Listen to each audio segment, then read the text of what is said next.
Hello मित्रांनो, मी राम आणि हा आहे आपल्या कोकण सिरीजचा डे 2. तर आताच येऊन पोहोचलोय मामूच्या अपार्टमेंटला. माझा मामा सेकंड फ्लोअरला राहतो म्हणून स्टेअर चढून वर चाललात. हा आहे माझा मामा लक्की मामू. मग आता चप्पल वगैरे सोडून मध्ये निघालो. हे बघा, हे आहे त्याचं फ्लॅट. एक नंबर आहे मस्तपैकी, लयच भारी. कोकणामध्ये राहते मामू, काय टेन्शन आहे. मामू इथल्या सरकारी हॉस्पिटलला जॉबला आहे, गव्हर्नमेंट. ही आहे त्याचा फ्लॅट, ही त्याचे रूम वगैरे मस्तपैकी सेटअप करून ठेवलेलं आहे. ही आहे माझी मामी, मनीषा मामी. तिला मी मनी मामी म्हणतो. तर तिनं आता जेवायला बनवलं आहे, वरण भात चपाती. ते खाल्लं आणि ते खाऊन मामसोबत मॉकटेल प्यायला आलो. जेवण झाल्यावर मॉकटेल पिलं म्हणजे डायजेस्टिव्ह सिस्टम चांगली राहते. त्यानंतर मग आता बघा, इथं ध्यान दिलं आहे मला पुदिना मिक्स मॉकटेल. मामूनं काही पिलं नाही, मलाच प्यायला लावलं. हे पिऊन एकदम तोंड खराब पडलं. मग आलो इथं आईस्क्रीम खायला, कारण ती टेस्ट घालायची होती म्हणून. तर इथं मटका कुल्फी द्यायले. हा ओनेस्टली सांगू तर मित्रांनो, मी पहिल्यांदा आयुष्यामध्ये अशी कुल्फी खायलोय, ही मटका कुल्फी. तर बघू याची टेस्ट कशी आहे, काय आहे, सांगतो तुम्हाला. आईस्क्रीम खायला येण्याचा फायदा झाला, एक सबस्क्रायबर वाढला आपलं. आणि त्याला माझे ब्लॉग सुद्धा आवडले. मराठीतले ब्लॉग हिंदी माणसाला आवडले, कमाल वाटायली मला.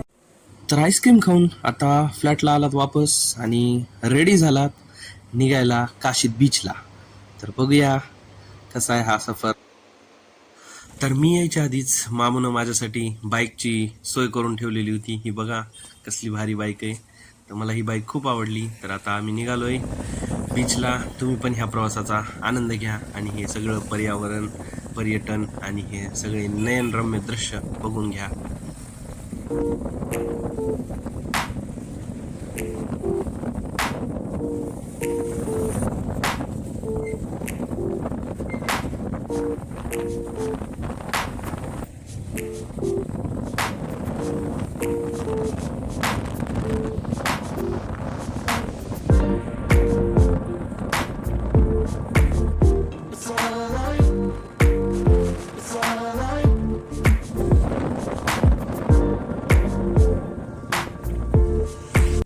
तर आत्ता आलोय आपण काशीद बीचला.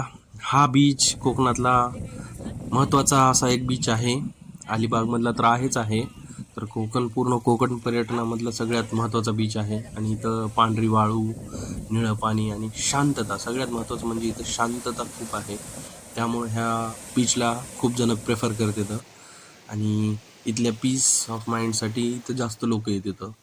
तर हा बीच एक नंबर आहे. एकच जीवन आहे, जगून घेतलं पाहिजे, नाहीतर पुन्हा रिग्रेट करून काय पाहिजे. ह्या दोघी मनी मामी आणि जानकी ह्यांना पण बीचवर एन्जॉय सुरू केला. सर्दी झालेली होती, पण बीचला गेलोय आणि पाण्यात नाही उतरणार असं होईल का. आपण पण उतरलो पाण्यामध्ये. जाऊ द्या म्हणलं जय श्रीरामानी. पाण्यामध्ये उतरून धडाधडा पडायला लागलो. पण मजा घ्यायची म्हणल्यावर काय.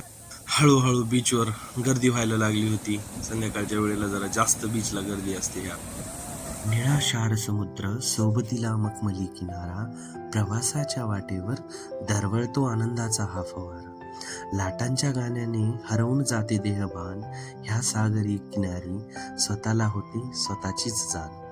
पायी स्पर्श वाळूचा आणि नजरेत अथांग सिद्धीच, म्हणून अशा प्रवासात दडलंय आयुष्याचं बीच.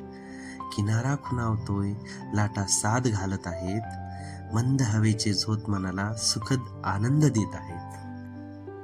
मित्रांनो, जेव्हा आपण समुद्राच्या किनारी फिरतो तेव्हा केवळ प्रवास होत नाही, तर मनाचा एक कोपरा उलगडला जातो.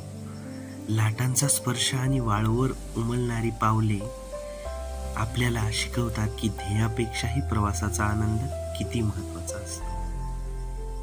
ह्या माझ्या काही ओळी होत्या, आपल्यासाठी आवडल्या तर नक्की मला कमेंटमध्ये सांगा.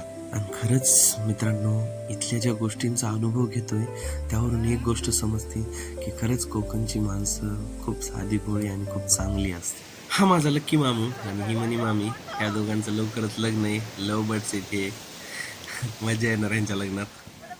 तर मित्रांनो, आता हळूहळू दिवस उतरतीला येतोय, बीच शांत होत आहे. तर आम्ही सुद्धा आता अलिबागसाठी निघत आहोत. तर कसा वाटला तुम्हाला हा व्लॉग कमेंटमध्ये सांगा आणि आवडल्यास नक्की लाईक शेअर आणि सबस्क्राईब करा. मी असेच कोकण सिरीजमधले नवनवीन ब्लॉग तुमच्यासाठी घेऊन येणार आहे.